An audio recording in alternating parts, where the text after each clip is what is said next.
Hey everybody, it's Jang here from jangbricks.com with a Hasbro Kre-O Star Trek set review. This is set number A3136. It's called the Klingon Bird of Prey, and it comes with 236 pieces. The price for this in the United States, you're going to find it averaging out to around 25 bucks. So let's go ahead and take a look at the components of this set, starting with the minifigs. Now, I personally am not a big fan of Kreons, the Kre-O specific kind of brand of miniature figures. But these Klingons, these new age Klingons from the rebooted 21st century version of the Star Trek universe, these I actually like. I like these quite a bit. I guess it's the human Kreons that aren't quite as good, but these are pretty cool. Exactly the same figure, exactly the same head, the same print between the two, just different weapons. This guy here has a blaster style weapon, and this is actually metallic. It's an interesting color. It's kind of a root beer color. It has just a little bit of pearlescence to it, just a little bit of pearliness.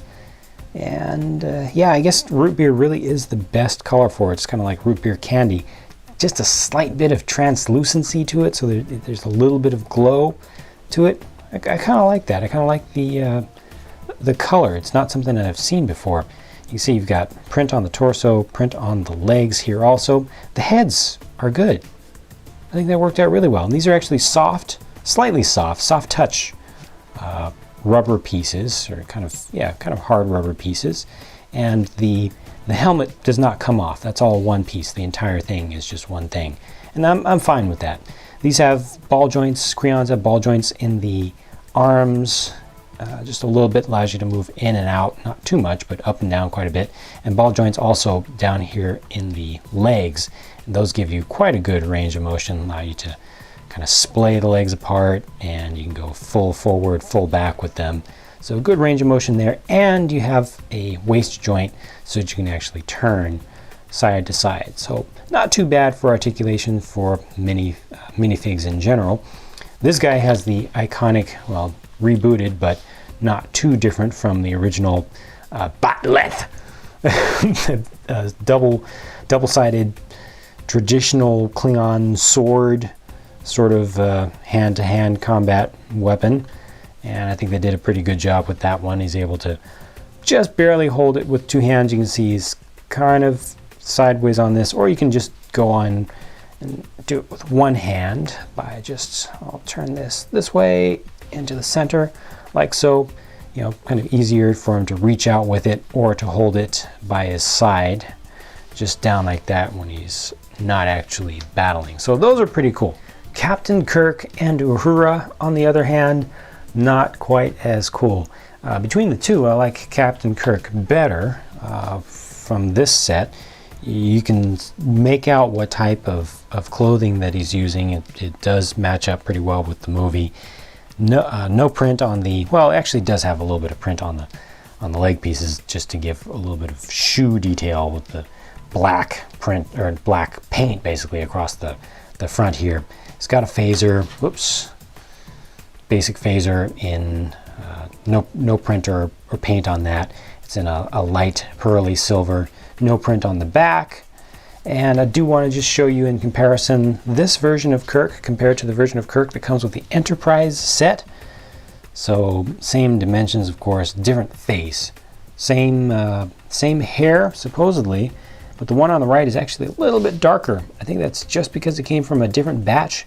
Who knows, might have even come from a different factory, but it's the same design. This one's actually over here on the right with this set is a little bit more glossy too. So who knows, some definite differences there, but mostly in the facial expression. You also notice that the eyes on this newer, well, not necessarily newer, but the figure from the set that we're looking at now are larger and a little bit farther apart. Now the Uhura figure, probably highly anticipated, but a major disappointment to me. The face is just not good. To get the short design here, they put flesh tone on the lower legs and left the rest red to kind of be part of the uniform. But then as you turn this around on the side, it's all red, it's all red, it's all red. I guess they just didn't have the ability within their limits of budget for making these things to go brown all the way around, to get that flesh tone all the way around. The shape that they tried to get with the upper torso is just messed up. And the face is the worst part about it, because when you look at the example on the box, here, let me pull that into frame, little bit of a difference there. No, a lot of a difference there. See, that's pretty good looking. That's not. Good, bad, good, bad, bad. Grr. The bird of prey itself is also bad, but not bad as in bad, but bad as in bad. Wait, I said that exactly the same way. This is bad in the good way. Good kind of bad. Bad to the bone. This is really, really nice. The new style of bird of prey with the angling, small size, angling wings, very important. And you get nice angles out of them too. Good range of motion, look at that. Yes, yes, yes, yes, yes, yes, yes, yes, yes, yes, yes, yes, yes. This is good from every angle. They did require that you apply some stickers. You got sticker here, sticker here, sticker here, sticker here, sticker here, sticker here. You even have stickers here, here, and here. Although you can barely see them. You can see that there are stickers on there, but there's just a little bit of pattern in there, really unnecessary. Those three are, just because there's so little that you can see there.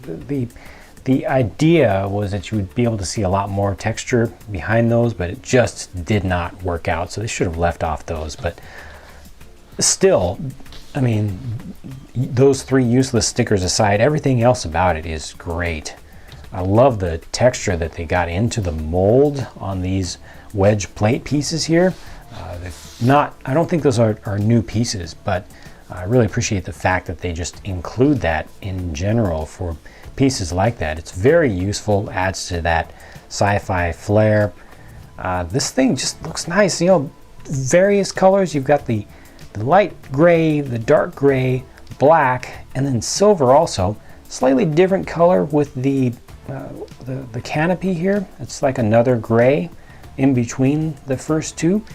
It doesn't match, but it goes well with this whole thing. You also have the smoky kind of black transparent color, which is used down here on the bottom of the canopy, or the bottom of the cockpit, and also in the canopy itself, so it's tinted. And then this opens up, so you can put one of your Klingon Kreons in there right now. I'll go ahead and do that.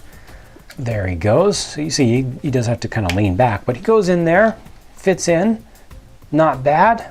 I appreciate that. I just like the look of this thing. Look, got the little slats back here, kind of like vents, and these are very, very nice. Nicely stacked up. Got a little bit of detail there, a little bit of gap down in this part here, but just so much good stuff going on with this. Like I said, it's bad in the good way. Got texture going on. Let me see if we can get that. There we go. Now you can see better texture under here also. Stands up very well when you're just leaving it just on display like that. You bring the wings up. That's good. It holds itself together pretty well. It's not feeling like it's going to fall apart. These wings don't flap around because they actually have rubber ball joints in here and here. So, it has some good friction behind it. And then there's more too. So you've got actual action features with this. These are missiles. They shoot. This is actually the trigger mechanism here. It's kind of hidden, and push that down, it shoots out. This is a missile. Look at that. Cool, like a torpedo sort of thing. And then to lock that back in place, just like so, there you go. You've got one on either side. Very easy to use. You can kind of fly this thing around like this, holding onto it like this, and then shoot off both of those. Perfect for playability. Another action feature here is a light. And to show you that, I'm going to turn down the lights. It could have been a lot brighter, to be honest. They could have just spread through there, because the light brick itself, let me see if I can open this up and show you a little bit better. See, there's actually a lot of light in there, but it's kind of covered up. All the print on the canopy just kind of stops the light from coming through. Another thing that's not so convenient here is the button on the top. So here's a look at that. The light brick is there going forward, and it's the replacement for the stud over here, this very dark red piece, that little bit right there, that's the button. It's hard to get a finger in there. If you're a small kid with skinny fingers, then you can get in there easily, but if you're not particularly skinny, or if you're a little bit older, a little bit larger, it's going to be a little bit more difficult for you to get in there. It's not very convenient, just in general, where it's placed. So I think the light feature is really underwhelming on this one, especially since when you're in a fully lit environment, you barely see it at all. Oh yeah, one other thing. There is a hatch here on the top that you can open up. Unfortunately, there's not enough space to put your second Klingon in there, so you're not able to put both Klingons on board unless you just stand them there. You can just stand him in that spot. His head's going to come out through the top, but at least you can transport him around that way. But what this is intended to do is accommodate the weapon. So whichever Klingon you put in the pilot's seat, you can take his weapon and you can toss it in there, and he can take it around with him, so that when he lands, he can grab it and use it. All told, I like this set on the whole, and I think it's a pretty good deal. You know, it's a pretty good size. It was a good solid build, lots of parts involved. You know, you really have to assemble this thing, unlike the Enterprise set and the Vengeance set, where you kind of start with most of the thing built already in the core. This one is not like that. It's a very traditional build, bricks and plates and adapters and little add-on pieces. The Klingon figures, the two of those, I like very, very, very much. Captain Kirk Kre-O, he's okay. The Uhura Kre-O, pretty poor. The light feature, nice thought, not executed well. Still though, I like this thing. I think it looks great. It's my favorite of the Kre-O Star Trek sets that I've seen so far. So that's it for this review. Thank you very much for watching. I hope that you enjoyed that. Hope you got something out of it as far as better understanding of what this set is like. And I hope that you will come back for more reviews that I've got to come. And if you're relatively new to my channel, check out some of the old stuff that I've done. Some of it's not very old. I tend to put out a lot of videos, and if you want an easier way to browse through stuff by topic, you can check out jangbricks.com, where I post up all my updates. So catch you later.